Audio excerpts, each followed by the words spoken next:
नमस्कार, आइए देखते हैं महाराष्ट्र की बड़ी खबर। गूगल की ऑनलाइन पेमेंट ऐप गूगल पे को एप्पल स्टोर से हटा दिया गया है। गूगल के मुताबिक गूगल पे को ऐप स्टोर से कुछ प्रॉब्लम फिक्स करने के लिए हटाया गया है।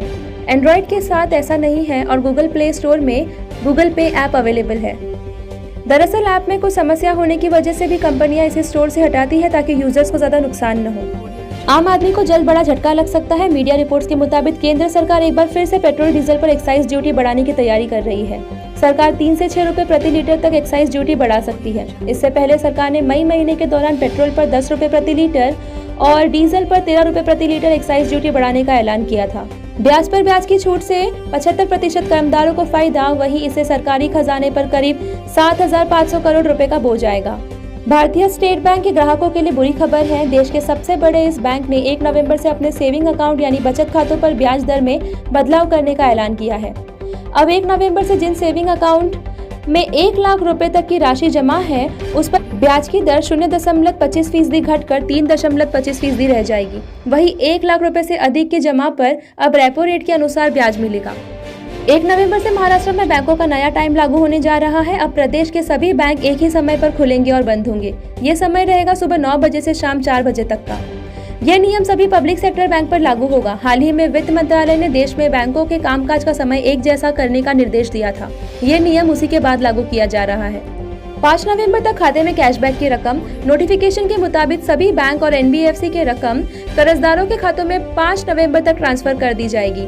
ये फायदा उन कर्जदारों को मिलेगा जिन्होंने वित्तीय संस्थाओं से 2 करोड़ रुपए तक का लोन लिया है। इस स्कीम का फायदा 8 सेक्टर को मिलेगा, जिसमें home loan, education loan, MSME loan, consumer durable loan, personal loan, professional loan, auto loan और क्रेडिट कार्ड के बकाया भुगतान शामिल है। हर कर्जदार को मिलेगा कैशबैक का फायदा। सरकार ने बताया कि अगर किसी कर्जदार ने मोराटोरियम का लाभ नहीं उठाया और अपनी सभी किस्तों का भुगतान समय पर किया है तो बैंक उसे कैशबैक देगी। इस स्कीम के तहत ऐसे कर्जदारों को 6 महीने के सिंपल और कंपाउंड इंटरेस्ट में अंतर का फायदा मिलेगा। मोराटोरियम नहीं लेने वाले की ईएमआई में भी ब्याज की रकम को घटा दिया जाएगा, जिससे ईएमआई भी घट जाएगी। ये कैशबैक की रकम हर कर्जदार को मिलेगी, चाहे उसने मोराटोरियम का फायदा आंशिक रूप से उठाया है या पूरी तरह से उठाया या फिर बिल्कुल नहीं उठाया है। 19 फरवरी तक लोन एनपीए नहीं होना चाहिए। 14 अक्टूबर को हुई सुनवाई में सुप्रीम कोर्ट ने केंद्र सरकार से कहा था कि आम लोगों की दिवाली अब सरकार के हाथों में है। मंत्रालय के दिशा निर्देशों के अनुसार जिन कर्जदारों के लोन अकाउंट की मंजूर सीमा या कुल बकाया राशि 29 फरवरी तक 2 करोड़ रुपए से ज्यादा नहीं है, वो सभी कर्जदार योजना का फायदा उठा सकते हैं। दूसरी शर्त यह है कि 29 फरवरी तक इन खातों का मानक होना अनिवार्य है।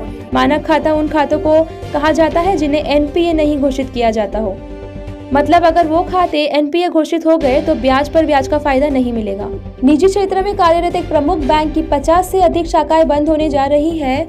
अगर आपका भी येस बैंक में खाता है तो आप इस न्यूज को जरूर देखिए। फेस्टिव सीजन में बैंक के इस कदम से काफी ग्राहकों पर असर पड़ने की संभावना है।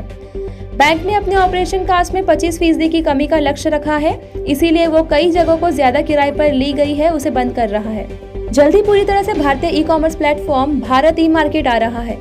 इस कॉमर्स प्लेटफॉर्म पर सिर्फ भारतीय सामान बिकेगा।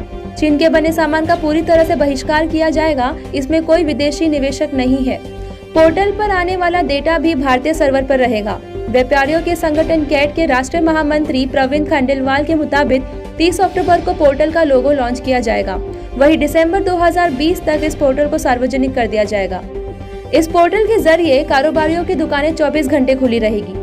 सर्दियों में कम घरेलू उड़ानों को मिली मंजूरी। 1 सप्ताह में होगी सिर्फ 12,983 फ्लाइट्स। सोना चांदी की कीमतों में एक बार फिर से नरमी आई है। पिछले हफ्ते भाव में हल्की तेजी देखने को मिली थी। दिवाली के आसपास सोना फिर से सस्ता होता नजर आ रहा है। दिवाली से पहले सोना और चांदी की कीमतों में एक बार फिर से गिरावट है। एमसीएक्स पर सोने का दिसंबर वायदा 200 रुपए कमजोर होकर 50,630 रुपए पर पहुंच गया है। 1000 नाबालिगों से संपर्क कर चाइल्ड सेक्सुअल रैकेट चला रहा था मुंबई का टीवी कलाकार। सीबीआई ने किया केस। सीबीआई ने मुंबई के टीवी कलाकार के खिलाफ दर्ज किया पॉक्सो और आईटी एक्ट के आरोप के तहत केस। आरोप है कि टीवी कलाकार कथित रूप से अंतर्राष्ट्रीय स्तर पर चला रहा था चाइल्ड सेक्सुअल रैकेट। आरोपी कलाकार ने इंस्टाग्राम के जरिए 10 और 16 साल की आयु वर्ग में 1000 से अधिक नाबालिगों से किया संपर्क। आज के साथ ही आलू के दामों में भी आई तेजी। 15 से 20 ट्रक रोजाना आते थे नवीन मंडी में, 3 से 4 ट्रक ही रोज आ पा रहे हैं इन दिनों। महाराष्ट्र गुजरात में फसल बर्बाद होने से बढ़ रहे हैं दाम। भारतीय रिजर्व बैंक के गवर्नर शक्तिकांत दास ने रविवार को कहा कि डॉक्टरी जांच में वो कोरोना वायरस से संक्रमित पाए गए हैं। उन्होंने कहा है कि वो अलग रहकर काम करते रहेंगे तथा रिजर्व बैंक का कार्य सामान्य तरीके से जारी रहेगा। खुद ही ट्वीट कर दी ये जानकारी। महाराष्ट्र के डेप्यूटी सीएम अजित पवार को कोरोना हो गया है। उन्हें मुंबई के ब्रीच कैंडी हॉस्पिटल में एडमिट करवाया गया है। उप मुख्यमंत्री ने ट्वीट कर इसकी जानकारी दी और पिछले कुछ दिनों के दौरान उनके संपर्क में आने वाले लोगों से अपनी जांच कराने के लिए कहा है। दशहरा पर उद्धव ने गवर्नर कोश्यारी पर किया वॉर, बोले महाराष्ट्र में बीफ बैन और गोवा में छूट, यही है आपका हिंदुत्व। महाराष्ट्र के सीएम उद्धव ठाकरे ने शिवसेना की वार्षिक दशहरा रैली में दिए भाषण में राज्यपाल भगत सिंह कोश्यारी के बहाने बीजेपी के हिंदुत्व पर सवाल उठाया। हाल ही में कोश्यारी ने महाराष्ट्र में अब तक मंदिर न खुलने पर उद्धव को सेक्युलर कहा था। केंद्रीय मंत्री रामदास आठवले की पार्टी में शामिल हुई फिल्म एक्ट्रेस पायल घोष, अनुराग कश्यप पर मी टू का लगाया था आरोप। स्मृति ईरानी बोली 15 साल में एक शौचालय नहीं बनवा पाए महागठबंधन वाली, किस्मत क्या खाक बदली। बिहार विधानसभा चुनाव को लेकर नेताओं के जुबानी हमले तेज हो गए हैं। सत्ताधारी दल और विपक्ष के नेता एक दूसरे को निशाने पर ले रहे हैं। सोमवार को चुनाव प्रचार करने पहुंची केंद्रीय मंत्री और भाजपा नेता स्मृति ईरानी ने महागठबंधन के ऊपर जमकर निशाना साधा। जनसभा को संबोधित करते हुए उन्होंने एनडीए उम्मीदवार को जिताने की अपील की है। बीजेपी प्रवक्ता अतुल भातखलकर ने किया उद्धव सरकार पर हमला। अतुल ने पूछा कि सरकार के मंत्रियों ने सरकारी अस्पताल में कोरोना का इलाज क्यों नहीं करवाया? क्या उन्हें सरकारी अस्पताल और वहां के डॉक्टरों पर भरोसा नहीं? पूर्व मुख्यमंत्री देवेंद्र फडणवीस का उद्धव ठाकरे पर हमला। फडणवीस ने कहा कि 100 से ज्यादा पत्र भेजने के बाद भी कोई जवाब नहीं मिला। फडणवीस ने पत्रों के जरिए राज्य की समस्याओं पर लिखा और सुझाव बताए थे। फडणवीस के कार्यकाल में पत्रों का जवाब देने के लिए अलग से सेल बनाया गया था।